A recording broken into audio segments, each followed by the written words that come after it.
So hello parents and families and siblings and aunts and current readies. Thank you for coming. Thank you for coming inside. Happy Halloween weekend and happy parent-family weekend at Reed. I'm Alice Hara. I'm the director of the Center for Life Beyond Reed. And I'm here with Diana and Josh and Joseph, who are members of our amazing student staff. And over the next 50 minutes, we're going to have a conversation with them, with each other, and then we're going to have with you as well. And our hope is that you leave here feeling very confident in Reed, very confident in us, and also thinking about your own sense of purpose. And then maybe a few ideas for the weekend that we're going to share. So I also want to make sure that if you don't get what you want from this panel, from these 50 minutes, that you know how to reach me. You can find information at reed.edu. You can reach me at beyondreed@reed.edu, and my card is over on the table over there if you want to. So, welcome, panel. Thank you for coming in on a Saturday. Would you take a moment and introduce yourselves and name, pronouns, year, major, hometown? Diana, start with you.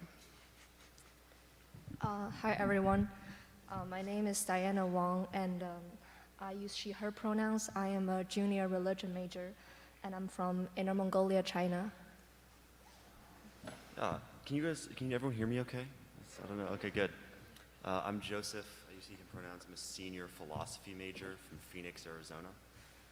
Enjoying the Portland weather right now, not the 95 degrees that it is back home.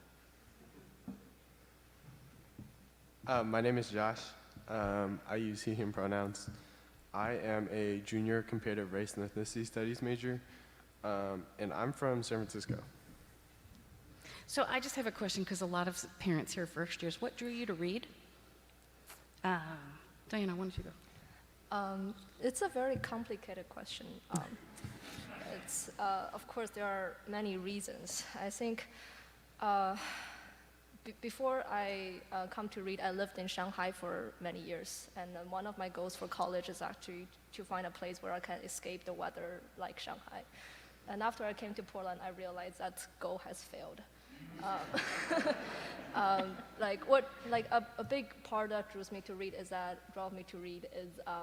actually in my high school we are relatively new high school, but like in the previous years that are graduated before me, there are already about 6 students that came to Reed. So a lot of them are my friends. I really like them, and it seems like they really enjoyed their experience. And I really like the emphasis on academics. Like at Reed, we really take academics very seriously. And then after I came to Reed, that has been true, that I was able to develop very, very, very close relationship with my faculty advisor, my advisor who is a very distinguished scholar in the US in the field of Islamic studies. And another reason that draws me to Reed is that when I was a senior of high school, I was very interested in the study of Tibetology and anthropology and linguistic anthropology. And then there was this very famous anthropologist in our department called Charlene Makeley, who I really wanted to study with her. And when I was a freshman, I was in the anthro major, and she was my advisor. Although I'm no longer in the anthro major anymore, so I'm no longer like taking classes with her, and she's on sabbatical anyway. But I am working with her on another project for the Journal of Asian Studies. Good. Thank you, Diana. Yeah, that's a lot of reasons. That's great. Joseph, why are you here? Yeah, a little bit in contrast to Diana, maybe nobody from my high school has ever gone to Reed. And also my senior graduating class was 2,000 people walked. Wow. On graduation night. So every year was larger than the entirety of Reed. So that was kind of, I wanted that change and have that kind of new experience that was radically foreign to me, coming from that kind of massive environment. And I'm very glad to have found that at Reed. Josh? When I talk to my parents about why I came to Reed, I tell them I came to Reed because my tuition wouldn't be going to the football coach.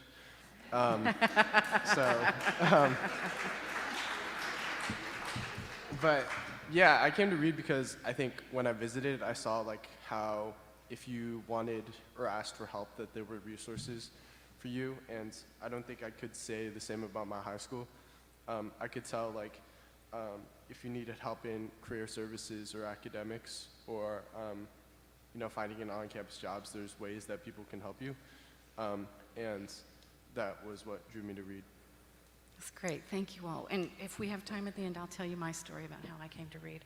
So let's talk about Center for Life Beyond Reed. We're going to talk about who we are and what we do and what does exploring your purpose mean. So first, let's talk about who we are.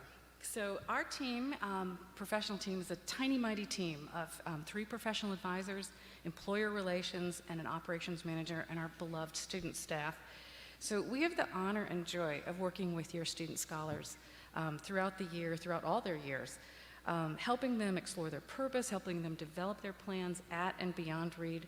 And we work with them, just for the senior parents, we work with them after they graduate from Reed too. So we do this in a very integrated and holistic model, and we'll take time to talk more about that later. So extending the work of our office, and very important to our strategy of student engagement, are the PCAs and the student staff. And so I wanted to ask each of you, Joseph, why don't you start? What's your role on our team? Sure. So this year was my first year as CLBR's marketing coordinator. So my role is basically, CLBR does all of this work and has all of these resources to students. But that's not very helpful for students if people don't know about it.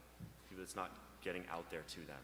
Obviously, people come to CLBR seeking us, but it's also very helpful when we put information out there and put opportunities for students to engage with us. So I do that through social media, through a weekly newsletter that I write to the entire student body, just making CLBR as accessible as possible, getting the information out there. That's great. Josh, what's your role? Yeah, I'm on the peer career advisors team. I do kind of like the data stuff, so I do some back-end analytics on how many students we serve and how many appointments we take as a PCA team. And I also do some kind of like individual career coaching. Great. Diana? I'm also a peer career advisor. So what I do is mainly, me and Josh kind of does the same thing, is to advising students, and then when students came to us, we introduced them to all those resources that Reed has that we've been introduced to during our trainings that they might not be able to find on their own. And then help students with their resume, cover letter, how to find a job, find internship, find whatever they wanted to do, and then organizing events. And more specifically, I am the liaison to this office called International Student Service. So I build collaborations between CLBR and the international students to help students like me who came here on a visa navigate all those restrictions that were placed upon us for career development, and as well as using those resources that CLBR has. What has happened? Right. I don't actually do backyard science lab, although we help advise students for that. Yeah, so that's who we are. So now I want to talk about what we do. So you can consider us, Reed is like 3 advising centers in one. So career, graduate school, and pre-professional school, pre-law, pre-med, MBA, and national fellowships like the Fulbright, the National Science Foundation, the Watts. And this is a very unusual design in higher education. In most colleges, you would see that centered in 3 different offices: the Office of the Career Center, Graduate School Advising, and Fellowships Advising, or you might see it embodied in 3 different advisors. So here's what's cool about having it centered in the Center for Life Beyond Reed. We don't artificially bifurcate the idea of work from graduate school from fellowships, because that's not real life, right? They're going to leave Reed and go to work and then maybe go to graduate school, or go to graduate school and then they need to go to work. And in students' mind, it's often one or the other. But we want to make sure that they understand how these things all fit together, because they'll do potentially all 3 in their post-bac experience. The other thing that's really great about it is it enhances the student's experience. So they aren't bouncing between different offices or even between different advisors. When I started, there was a career advisor, an internship advisor, a grad school advisor, and a fellowships advisor. And students had to go between them and tell their story in different ways. So it gives us a chance to be often their only consistent advisor that they have at Reed during their tenure, the one consistent. So potentially they would have a first-year advisor pre-major, then a major advisor, then potentially a junior or qual advisor, and then a senior thesis advisor on the academic side. And in our world, potentially they just have one. So it's a very relational model versus a transactional model. And what that allows us to do is to introduce them to funding, to jobs, to internships, to grad schools or alumni that they didn't even know to think about because we're thinking about them very holistically. So that's how I describe the center. I would like to ask Josh, how do you describe the Center for Life Beyond Reed to somebody who isn't familiar with it? Josh or Joseph? Yeah, I think you described it really well. Let's go. I think we do a lot of like advising on anything students want to pursue outside of school and the academics. Yeah, do you have anything you want to add to that? Yeah, Joseph, since you are marketing. I don't know. I think a lot of what CLBR does is be there to answer questions. A lot of the time, you know, with academics, you kind of have your track laid out. You know what you need to do for your classes, and for, you know, graduating, you have all the list of requirements. But then there's like a hard line where, okay, at the end of senior year, after you write your thesis, after you have your orals, there is no longer this very delineated, very defined track of what I need to do each week, each day. And CLBR is really helpful, I think, for helping students actually know you can make a plan. You can have, you know, goals and then work to achieve them. Yeah, nice. Diana, what are 2 or 3 reasons that students make appointments with you or with the PCAs, peer career advisors? So for students, like I've been noticing a lot of the students who came to us are mostly first years, who like a big reason for them to come would be to find a job on campus, because a lot of jobs, they were posted in the beginning of the school year and they go back really quickly. And some students, if they have work studies, then they need to find a job really quickly. So a lot of what I did with students who booked my appointment was to craft a resume, add their cover letter, like think about ideas, and then preparing them for interviews. And some other students, they came for advising on like finding internship for summer. And some more ambitious students have came to me asking for a like more ambitious plan, like for example, how can I graduate in 3 years? Very ambitious. Usually that's the professional staff. So like this kind of things, as Alice mentioned, I will refer them to some, like my supervisors. And also it's application seasons for a lot of fellowship opportunities. So like there's been, actually CLBR has a very large corpus of fellowship, and like both Reed-based and the national-based. So I've been trying to learn about them and tell students how to apply for them. What are some examples, Josh, of programs that the peer career advisors have done recently, either you or any of the 5 peer career advisors? Yeah, we've been doing a lot of like basic trainings, kind of like broad cover letter and resume trainings, and I think we're also having an interview training this next week. So just kind of ways for students to start getting tapped into what CLBR does, and hopefully that leads to like booking appointments with more of our like professional staff, and thinking more specifically about their career path.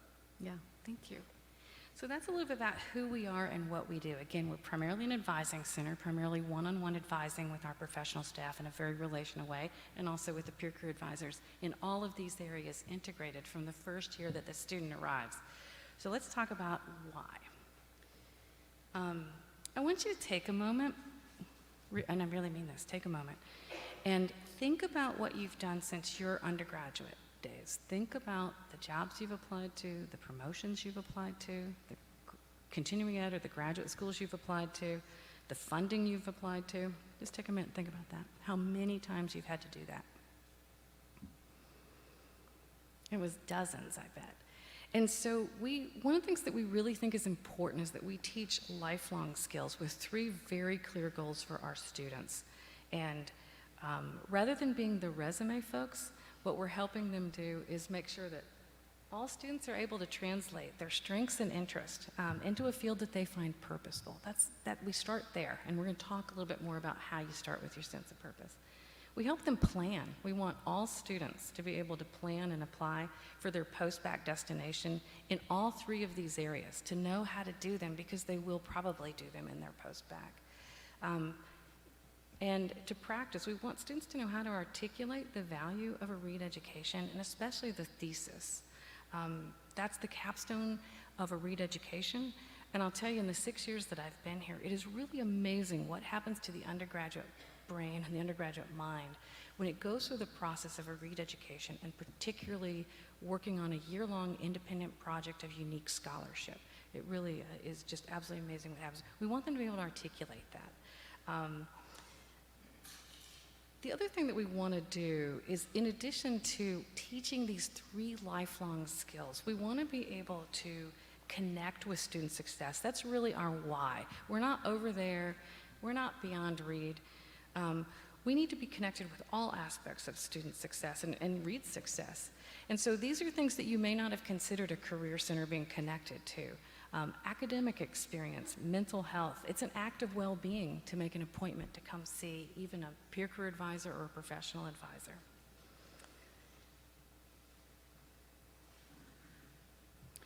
So we talked about the lifelong skills. The first one is the sense of purpose. So mental health and well-being and even academics are enhanced when students clarify, I'm just going to say when you clarify your sense of purpose, and when you gain experience in what you find meaningful, and when you feel confident enough to talk about it, whether it's in art and beauty in the world, or whether it's in investing in financial responsibility, or sustaining life on earth, or curing illness. While students are at Reed, they need to discover who they are and how they want to show up in the world and what they're curious about, not for the rest of their lives, but for right now. And traditionally organized career centers, students have to know what they want to do in order to access services and access advising. And the problem with that is that they don't know. And that not knowingness really creates stress for them. And there's tension around knowing what you want to study and what to do with it. So when I arrived at Reed, we created an advising model centered on what we call communities of purpose, because even first-year students know what lights them up, what issues and ideas they care about, what they're curious about, what they want to clarify, and we help connect them to a broader community of alumni and professionals who care about the same issues that they do while they're at Reed. So that might take the form of one of the things that the students has talked about, a campus job. Say they're interested in sustainable life on Earth. Job shadowing the head arborist here, or the person who runs the canyon, leading to an internship with Parks and Rec in Portland, leading to an idea of graduate school, or maybe a fellowship through the Davis Prize for Peace. So we begin to scaffold their understanding of how to explore that thing that they care about. We love the model. Do you all love the model? We love the model. The next thing, whoops, that's not right. The next thing that we think about is how to plan to extend. We want them to really explore these communities of purpose, as we call them, during their time at Reed. And a way we do that is helping them think about and plan to extend their education into 3 summers and 4 winter breaks. So to do those that might include a structured activity like an internship or a virtual internship or a paid job or research work, or self-initiated projects, like maybe developing an app, writing a play, analyzing a data set, taking a Coursera course so they get a better understanding of data visualization, which is one of the top job skills that we see right now, or maybe even during their rising senior year, applying for national fellowships or grad schools. So with our integrated and holistic advising model, we introduce students to ideas they may not have even considered.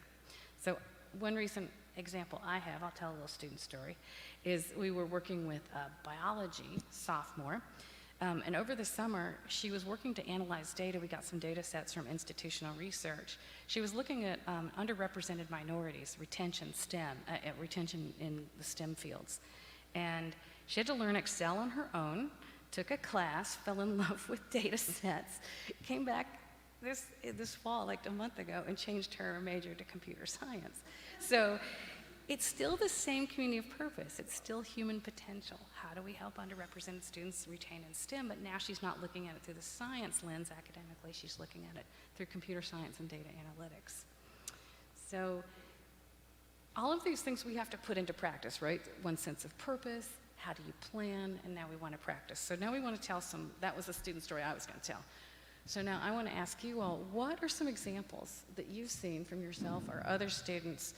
Like, what do they do during the summer and winters? What are some things that are possible, or even during the school year? Joseph, why don't you start? I don't know if I've ever felt the romantic allure of Excel to that level, but that's super cool. I hadn't heard that. One thing that I do, I'm the captain of Reed's mock trial team, so I do a lot of work with people who are interested in like the legal professions for Reed, other students. It's a student-run club, so it's just me running it. And one thing that we do is go to tournaments and compete against other schools. And that happens a fair amount over winter break, where, okay, everybody, we're going to come back from break a week early. We're going to prepare, and then we're going to go to Seattle. We're going to compete against the University of Washington, and we're going to destroy them. Even Yes, though you will. they're bigger than us, and they have more money than us, and they have paid coaches, and we're just going to go out and do our best and beat them anyway, because we're students who are passionate and we care about this. I love it. Josh, the title of this panel is called Exploring Your Purpose, What to Do at Reed to Get Ready for Life Beyond Reed. What's something that you've either done or plan to do, or something you've seen another student do in terms of exploring their purpose? And think about some of the things we talked about, campus job, internships, a variety of things. So what are some thoughts you have? Yeah, I was lucky enough to be able to participate in the Summer Internship Award the last 2 summers. So I was able to do different internships at community organizations where I was able to work on issues like 2 summers ago, I did phone banking kind of in preparation of the national election. So I was calling some voters in swing states. And then last year, or this past summer, I worked on the issue of college student debt. And we did some kind of like phone banking and door knocking in the district of San Francisco that has the highest concentration of student debt. And so it was a cool way for me to explore like my purpose and what I'm passionate about. That's great. Dana, do you have examples of where you've helped a student, think about something that they came and didn't know what they wanted to do, and you've helped them think about how do you want to explore it? Maybe advising them to a campus job or an internship. Or is there anything you want to share about your own experience? I will share about my advising with students first before sharing my own experience. Okay. Like a lot of freshmen, they would come to me asking for, okay, I'm this major, but I want to find a summer internship that's related to my major, but like I don't know how to start with that. So like Reed has this platform called the Handshake that a lot of other colleges also use, I believe. So Handshake is basically where all the on-campus jobs are posted, as well as off-campus jobs and internship opportunities. So we always encourage students to log on Handshake for like something that they're potentially interested in.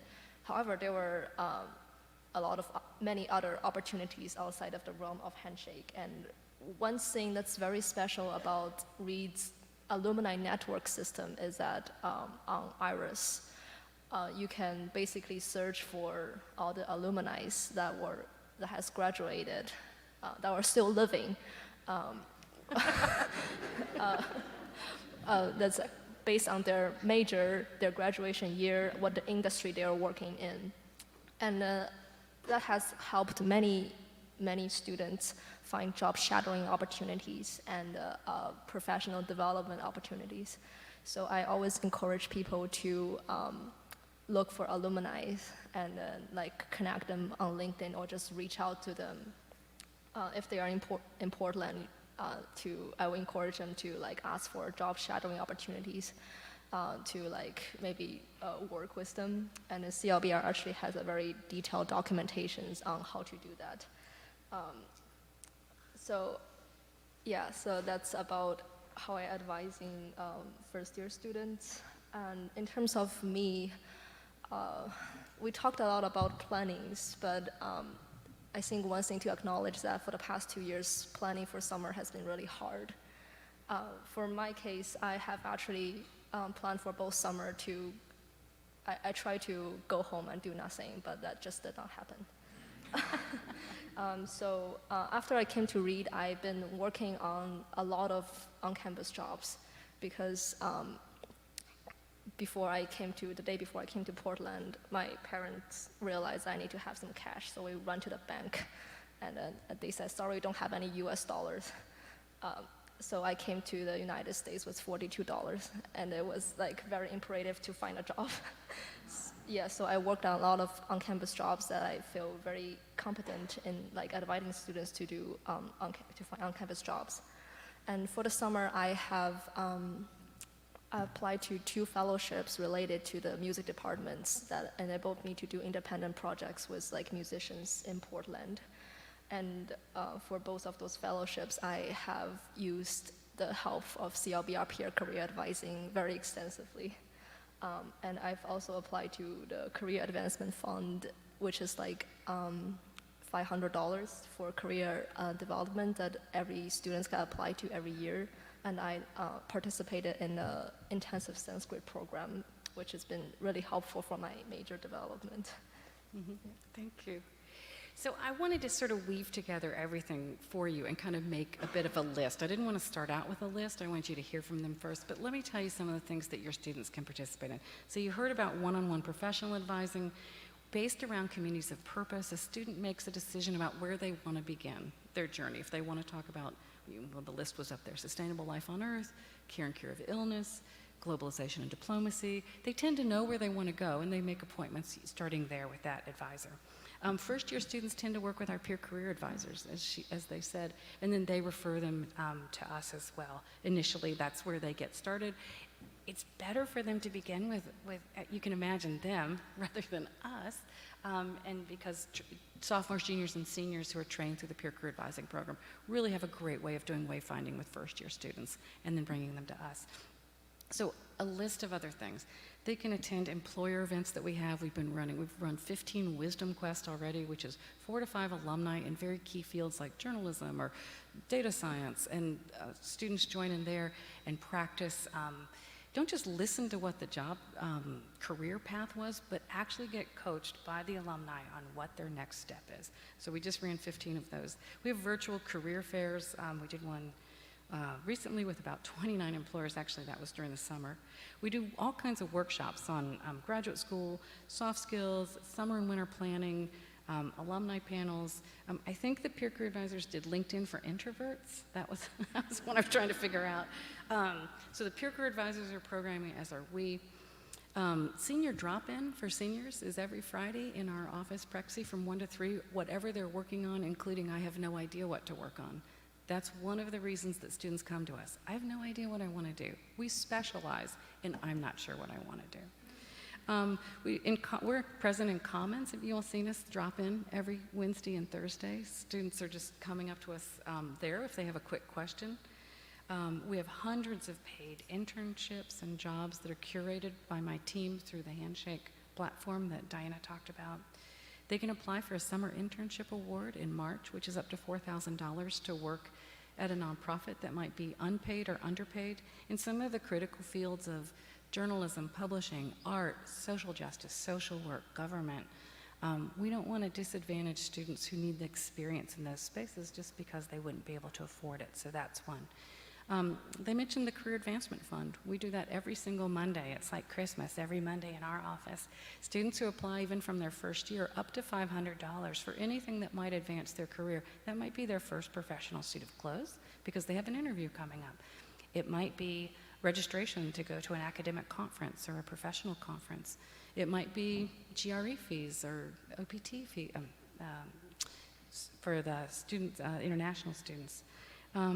We help them apply for undergraduate research, which isn't managed by my team, but it's managed through the academic team. So really we touch just about everything that they want to do next is sort of what we embody. Again, we don't always wait for them. We also introduce some of these things to them. I'd say the last thing that we do that I really want you all to know about is Burn Your Draft podcast. And that is seniors and recent grads talking about their thesis experience. So I encourage you to look for that anywhere you get your podcast. That's a great way for parents to learn about what READ is all about.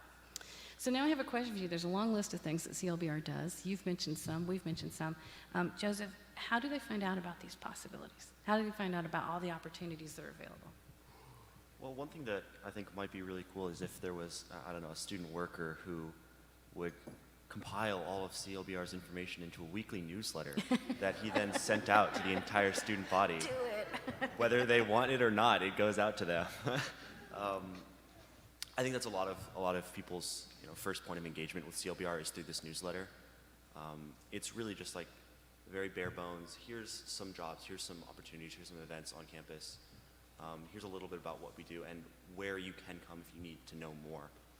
And I think just getting that every week where having in the back of your head, yeah, CLBR is here if I have a question, or here's some information that CLBR has that maybe I didn't know that CLBR was a resource for this. Being able to have that kind of go out and just be present and have students be aware of that just as a thing that exists. That you could if you wanted to. Yeah. If you had a question, if you needed help, you can come engage with CLBR. It's interesting, 81% of the student body has engaged with us through Handshake, is logged in at least once through Handshake, and that's another place where students find very high percentage. Hey, Josh, what do you think? What advice would you have for parents? This is the number one question they're going to have. What advice would you have for parents if their students are reluctant to connect with the Center for Life Beyond Read? That's a tough question. I don't know, to be honest.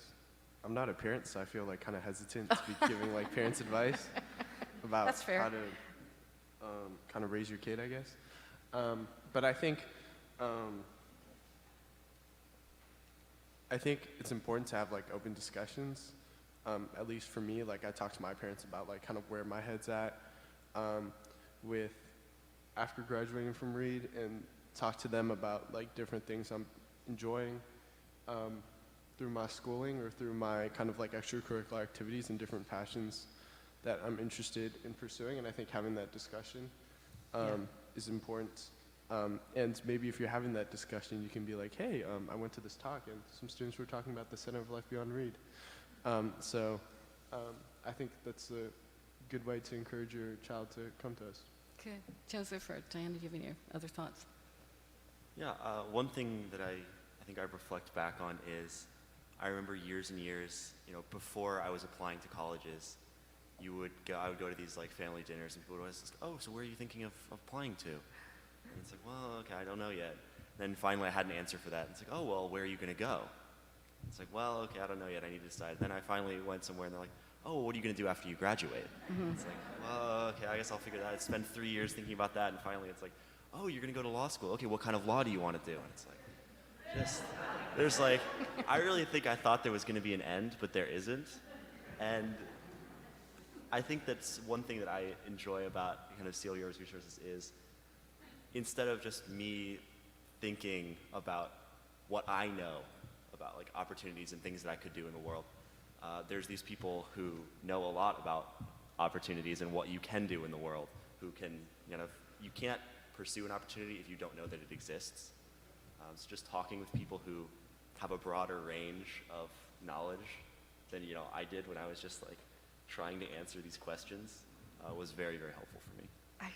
I love that. I actually want to go back. You just really made me think of something. I really want to go back to that first notion of exploring your purpose. So one of the things we love to help students do, to Joseph's point, we call it the first holiday parent party that first-year students go home to, and they start that sequence of questions. And so one of the things we love to do is teach students, if you can articulate a sense of purpose, I am extremely interested in the care and cure of illness. Maybe it's because Grandpa just had Alzheimer's and I've come here and that's something that's on my mind, the care and cure of illness. And I can articulate that plus my strengths. Then you have an answer to that question. What are you going to do? You say, I don't know, but I'm curious about exploring the intersection of the care and cure of illness and maybe one of the others, human potential. And and I'm going to use my strengths of persuasion and writing to explore that. And once you're able to kind of do that, it eases their, otherwise they might give an answer that, like you said, kind of locks them into a step. So that's one of the things we do when we work with students early on, and I just thought I'd share that with you. That's what exploring your purpose means. Planning to explore it through the range of things that we can expose your students to, and finally practicing it with us. So that's the way we work together. I think it's time that we need to hear your questions. We're at 1:36. I would love to hear. Megan and Lisa have got. We're recording this, so Megan and Lisa have a microphone. If you'd like to ask myself or any of the students a question, please feel free to raise your hand.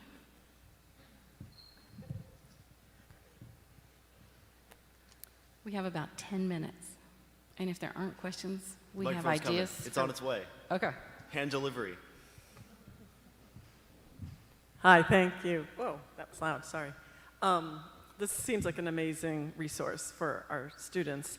My question has to do with how do you see your role in a student who knows what they care about, like in terms of that grid, but is struggling with figuring out how to apply that to a major, number one.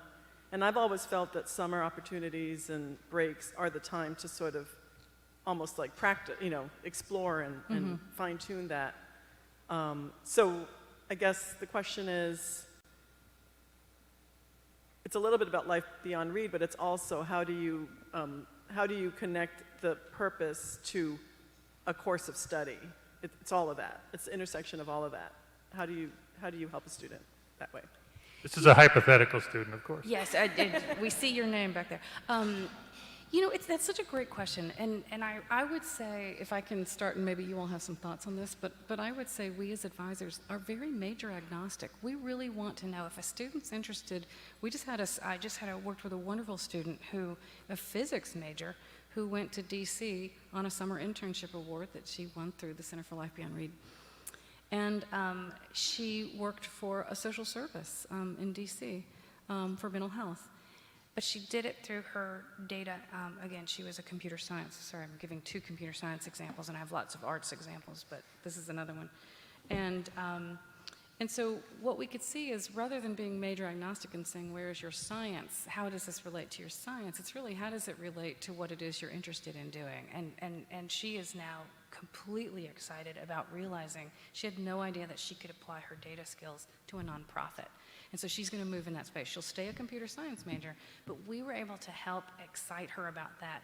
And then just this week, we had some alumni on campus, and I connected her with someone in DC with another mental health. And so she'll continue to move and grow along that pathway. We try to meet students where they are and just lead them one step further. So I hope that answered your question about, again, we're fairly major agnostic. I have seen physics majors go on and start. Soundhound was started by a Reed physics major. Go into music. We don't want to lock them into what are they going to do with their major. We want to actually help them explore what it is that they're excited about. So I hope that answered your question. Yeah, I think I can say one thing on the major side of that. I'm going to go to law school. That's the path that I'm working on. And for a while, I was kind of confused about being a philosophy major. I'm not taking any classes that are law and economics or law and this, common law. I'm not taking any law-related classes. But I think it took me a couple of years to realize that actually a lot of the same skills that I'm working on in my philosophy classes, this like deep analysis, this deep critical thinking, is actually the exact same skills that I'm going to use, not only in law school, but also after that. So I think I was able to find in the things that I was already doing were reflective of the things that I want to be doing. Yeah, that's a perfect way to say it. That ability to translate. What are those transferable skills that you're learning in the biology lab or in the art department? art students are highly disciplined, work very long hours, have to learn to experiment. Theater, they have to be able to improvise. And so helping them learn what it is that you're learning in your major that will translate into what happens in the world outside. I will say we do alumni surveys fairly regularly, and Reed is statistically way beyond our comparator schools in terms of the number of Reedies who are doing work not related to their major. It's 63% are in work that doesn't necessarily look like it. So law, journalism, education, area, software engineering is a very big destination for students. The other thing I do want to say is we work really closely. One thing I didn't say is we work really closely with the faculty, particularly through our fellowships program, but also our advisors go out into the departments and talk to each department about what can you do with this major? What can you do with a sociology major? And we show them the full range of alumni working at a sociology, and it can be a very wide range. So that's how we relate to academics. Yep.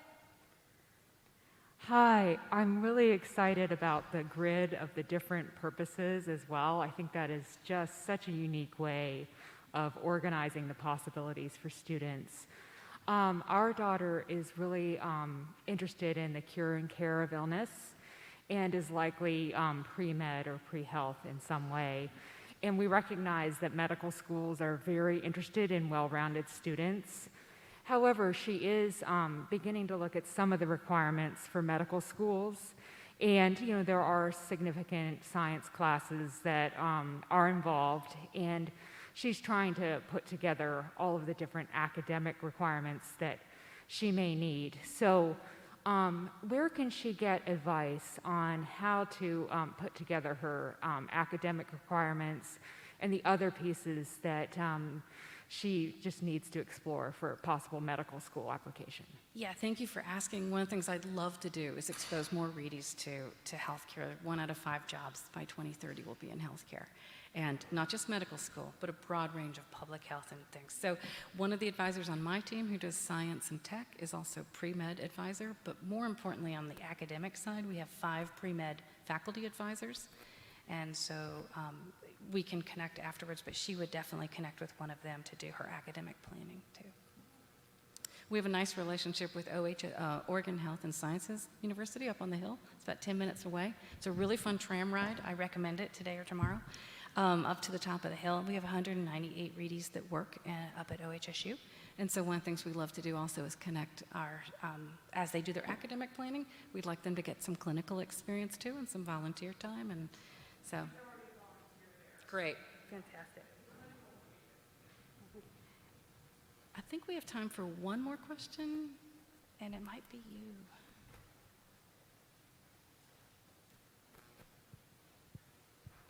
Regarding the internships, and this is coming from a parent of a computer science major, so I know that that's a field that's getting crowded on campus and is evolving. But do you go out and look for internships at companies and try to solicit their support of them?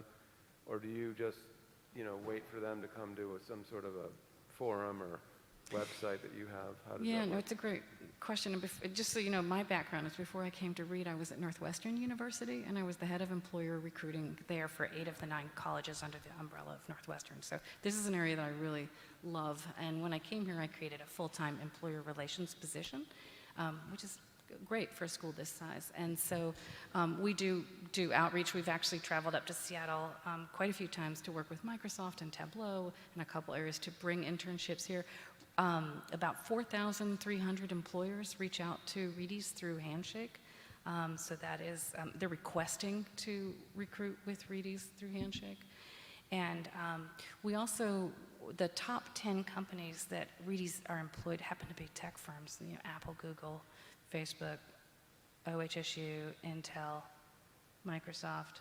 I'm missing somebody, Kaiser Permanente. We work with the alumni there to create recruiting pods within the institute, within those companies too, so that students can get prepared for the internships as they go. And and what I was going to say is during COVID times, it's been really, it's a completely different model right now. Employers are not spending the $500,000 that they were to go to 8 elite campuses. That was their university recruiting teams would just go to a couple of schools. Now it's all virtual, it's more open, it is a really different model. We're doing a lot of practice with students doing video interviewing, Zoom interviewing. It's a completely different model of employer recruiting right now. So I have a team that looks at it. And if any of you have internships available at your company, or you'd be willing to talk to your HR people about Reed, I'd love to have a conversation. Thank you. Let's see, one last. Actually, we've got 5 minutes left, so unless you've got a microphone in somebody's hands, I think it's time for us to close with, I was going to ask you. Do we have one more? Okay, quickly, if it's a quick one. Hello. Looking at the grid there, the research, tech, and innovation, I was wondering if Reed has any, in the past or in the future, will look at commercialization of research or technology developed here at Reed. Oh, that's a wonderful question. That's one we probably ought to take offline. You're talking about intellectual property that's created here by students or faculty? Yeah. You know, Reed isn't in that place right now. We did that at my previous institution. R1 schools typically do it. I love to call Reed an R1 liberal arts college, but right now, in terms of corporate engagement or the commercialization of our products, not yet. Having said that, we just saw a sophomore who discovered a strain of bacteria that eats plastic, and so we've taken that out into the open Portland market, into one of the labs there, and they're working with it. It's not a commercialized product, but we're exposing the broader Portland community to some of the research that's being done here. So absolutely, that's being done.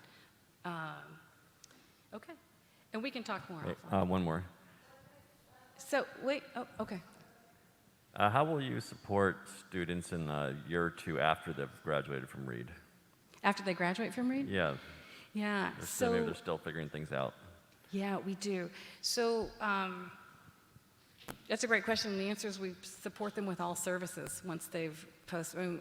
I would say 40 at different times of the year. 40% of our caseload is alumni, recent grads who are calling back in.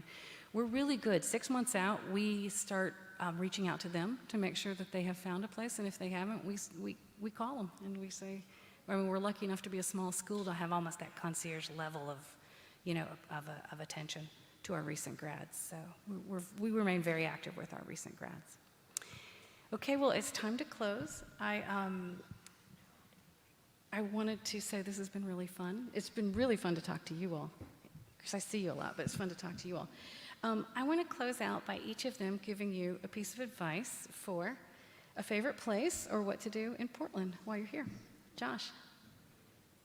I really like basketball, so my favorite place on campus was the collapsed gym, so you can look at the concrete. Besides that, I think Moda Center is pretty cool. I know they had a game yesterday. I don't know when their next game is, but yeah, it's a nice area. Thank you. Joseph? Yeah, I'm gonna have to go Rhododendron Garden right across the street. It's pretty lucky that it's actually a gorgeous weekend. No rain today. Yeah. Definitely did not think that was going to be in the cards early this week. So yeah, if you have time, go for a walk around there. Really, really beautiful. Diane, do you have a thought? Yeah, I really like Hawthorne, and it's a good place to walk around. Hawthorne Boulevard, you mean Hawthorne Yeah. Street? Yeah. Okay, my advice to you is to cancel your flights home tomorrow. This isn't, you will never remember what you didn't do on Monday, but this is really relish the beauty of the Pacific Northwest on a sunny fall day. I really do want to say Oaks Bottom is one of my favorite walking places really nearby here. Mount Tabor and Forest Park are within 10, 15 minutes. Great urban hikes, outdoor hikes. Willamette Valley and Mount Hood and Columbia River Gorge and the Coast Range are all within an hour-ish. So I will say that I have 3 sons in college at the same time, and I got to know their little towns of Amherst, Massachusetts, Grinnell, Iowa, and Providence, Rhode Island, and started in the first year, got to know those little towns. I really miss those little towns. But really, I hope you really have fun as you engage with Portland, fun as you engage with your students.